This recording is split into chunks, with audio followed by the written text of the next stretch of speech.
Assalamualaikum warahmatullahi wabarakatuh.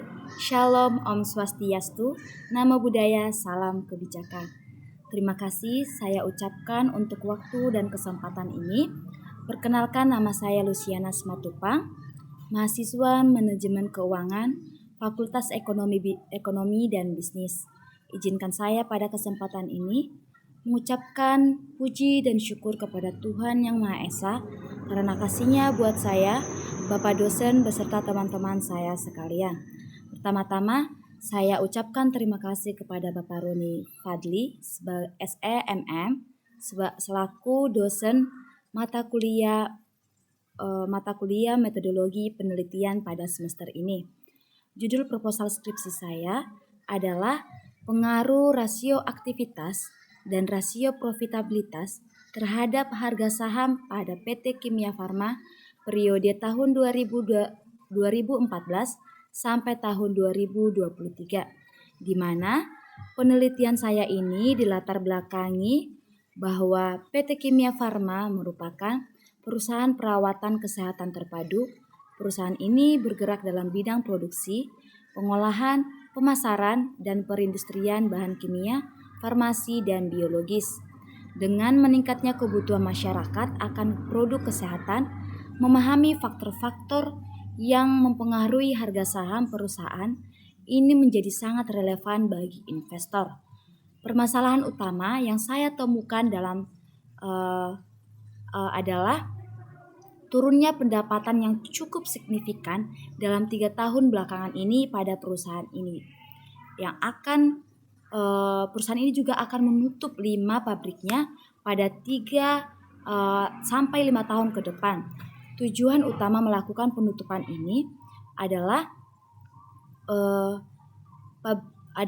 untuk meningkatkan utilisasi pabrik dan fasilitas produksi agar lebih optimal karena dapat menekan biaya operasional yang membengkak, di mana jika penutupan ini dilakukan sangat berpengaruh besar terhadap karyawan maupun entitas perusahaan di hadapan masyarakat maupun calon-calon investor.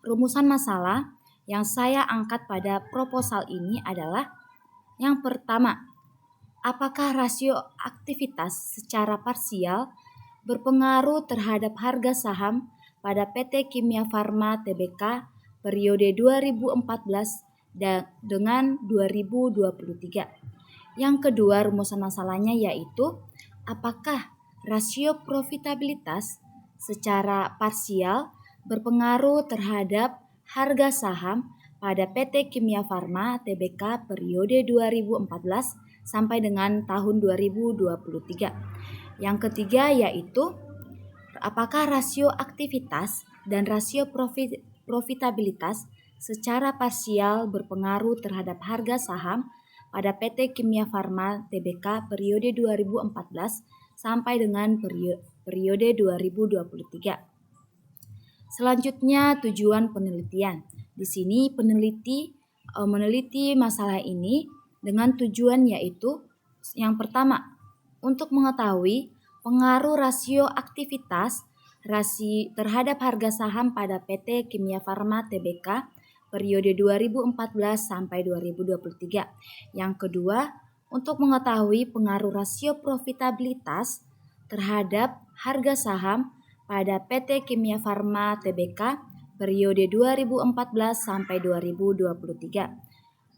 Tujuan yang ketiga yaitu untuk mengetahui pengaruh rasio aktivitas, rasio profitabilitas terhadap harga saham pada PT Kimia Farma Tbk periode 2014 sampai 2023.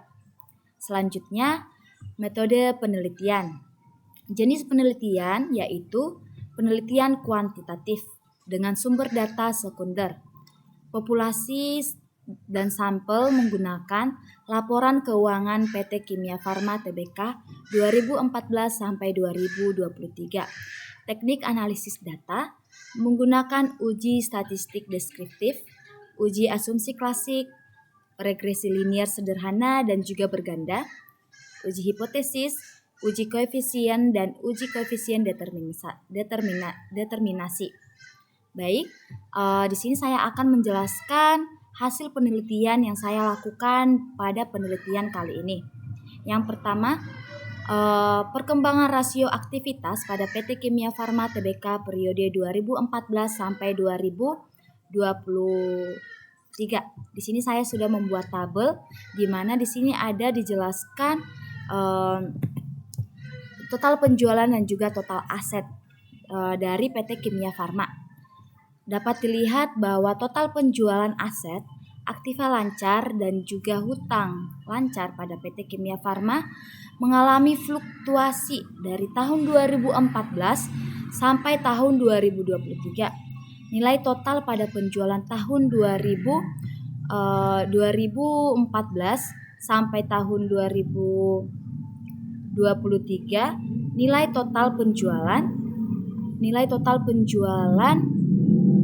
adalah sebesar 4.521.024.379.000. Kemudian naik di tahun 2015 menjadi 4.860.371. Pertumbuhan ini dipicu oleh peningkatan permintaan terhadap produk farmasi dan kesehatan di Indonesia.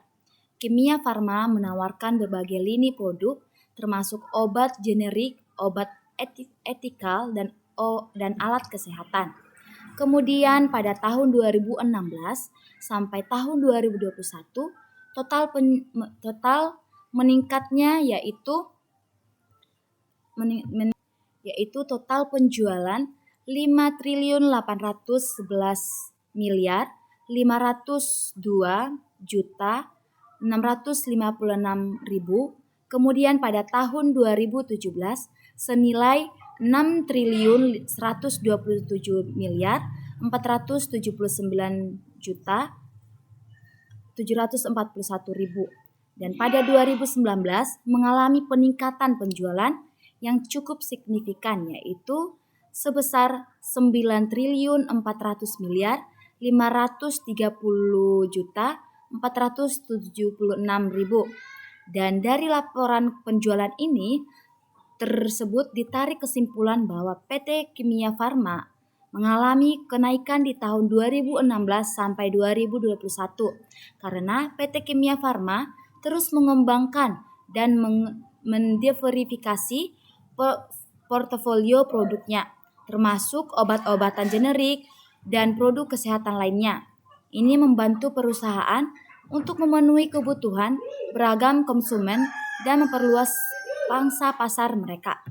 Oke, baik, selanjutnya pada tahun 2022 total penjualan mengalami penurunan sehingga menjadi 9.646.145.359.000 dikarenakan berkurangnya permintaan untuk produk farmasi, terutama obat-obatan yang sebelumnya banyak dibutuhkan selama pandemi COVID-19. Penjualan obat generik yang merupakan salah satu lini produk utama Kimia Farma anjlok hingga 59,12%. Kemudian pada tahun 2023 penjualan mengalami peningkatan yang lumayan, yaitu sebesar 9.960.033.049. Kimia Farma berhasil mempertahankan pertumbuhan penjualannya. Penjualan produk etikal dan lisensi meningkat dengan kontribusi yang lebih besar dari segmen obat generik. Baik, selanjutnya net income pada PT Kimia Farma dari tahun 2014 sampai 2018 mengalami kenaikan, di mana pada tahun 2014 net income sebesar 342.480.745. Kemudian pada tahun 2015 net income sebesar 391.346.821.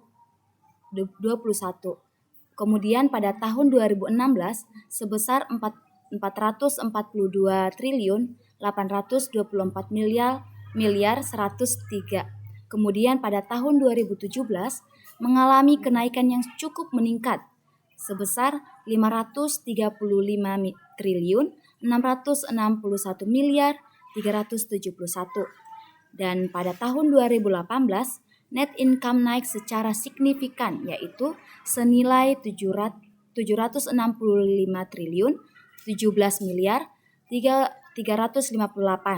Kemudian net income dari tahun 2014 sampai 2018 dikarenakan kenaikan laba bersih sebesar 236,5 miliar pada tahun 2014 menjadi 401,8 miliar pada tahun 2018 menunjukkan bahwa perusahaan dapat meningkatkan margin laba meskipun ada peningkatan biaya, pengelolaan biaya yang efektif, serta strategis diversifikasi produk sehingga memicu pada kenaikan net income pada PT Kimia Farma dari tahun 2014 sampai 2019. Dan pada tahun 2019 sampai 2023, net income pada PT Kimia Farma sempat mengalami penurunan, di mana pada tahun 2019 meningkatnya COVID-19 dan merujuk pada Keterbukaan Informasi dan Bursa Efek Indonesia atau BEI. Bahwasanya disebutkan gamparnya penggunaan alat rapid test antigen yang didaur ulang dari PT Kimia Farma, sehingga berpengaruh dan memicu terhadap turunnya net income pada PT Kimia Farma Tbk. Dan pada tahun 2020 net income kembali meningkat sebesar 653 triliun 24 miliar 422. Kemudian pada tahun 2021 sampai 2023 net income PT Kimia Farma mengalami fluktuasi yang sangat signifikan, di mana pada tahun 2021 mengalami penurunan kembali dari tahun sebelumnya senilai 294 triliun 692 miliar 637. Pada tahun 2022 sebesar 106 triliun 446 miliar 668. Kemudian pada tahun 2023 senilai 500 triliun 830 miliar 38 miliar. Penurunan ini disebabkan meningkatnya harga pokok penjualan atau HPP, meningkatnya sebesar 25,83% dari sebelumnya menjadi 6,86 triliun pada tahun 2023. Sementara pendapatan hanya tumbuh 7,93% menjadi 9,96 triliun. Kenaikan HPP ini disebabkan oleh efisiensi operasional dan dinamika harga bahan baku dan juga kerugian konsolidasi pada tahun 2023. Kimia Farma mencatat kerugian sebesar 1,82 triliun, meningkat dari kerugian sebesar 170 miliar pada tahun 2022. Hal ini menunjuknya penurunan signifikan dalam kinerja keuangan perusahaan.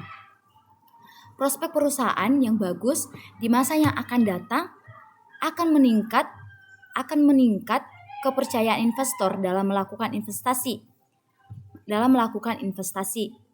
Artinya, dengan demikian, harga saham merupakan faktor yang sangat penting dan harus diperhatikan oleh investor dalam melakukan investasi karena harga saham menunjukkan prestasi emiten. Perusahaan ini mengalami kerugian signifikan sebesar 1,82 triliun pada tahun 2023 yang disebabkan oleh efisiensi operasional dan dugaan pelanggaran integritas laporan keuangan.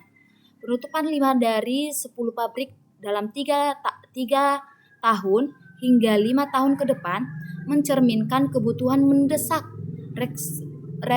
restrukturisasi dan efisiensi. Dalam dunia investasi, harga saham merupakan salah satu indikator penting yang mencerminkan kinerja perusahaan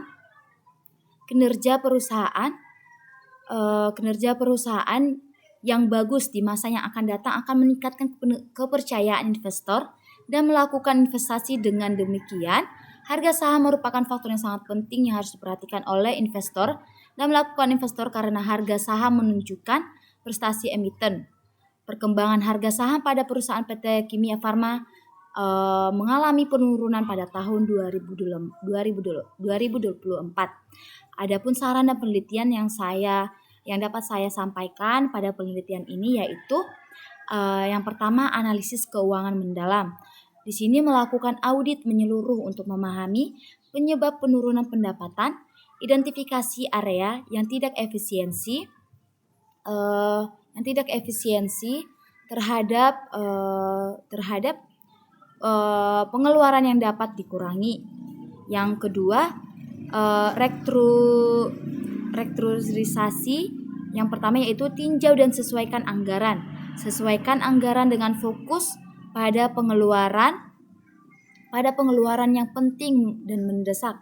Kategorikan pengeluaran menjadi kebutuhan pokok dan sekunder, serta prioritaskan pembayaran utang. Yang kedua, disiplin dalam pengelolaan anggaran. Pastikan semua anggota tim mengikuti anggaran yang telah disusun. Evaluasi secara berkala untuk menyesuaikan dan mengkondisikan keuangan terkini. Saran yang ketiga yaitu peningkatan penjualan dan pemasaran. Tingkatan strategi pemasaran. Perkuat upaya pemasaran untuk menjangkau lebih banyak pelanggan. Gunakan media sosial dan platform digital untuk promosi yang lebih luas. Kembangkan hubungan pelanggan. Fokus pada peningkatan layanan pelanggan dan meningkat retensi pelanggan dan mendorong pembelian ulang. Diharapkan peneliti selanjutnya dapat meneliti variabel-variabel lain yang mempengaruhi harga saham. Sekian presentasi dari saya. Ini yang bisa saya paparkan dari proposal saya. Kurang lebihnya saya mohon maaf. Semoga lebih bermanfaat. Terima kasih. Assalamualaikum warahmatullahi wabarakatuh. Bye.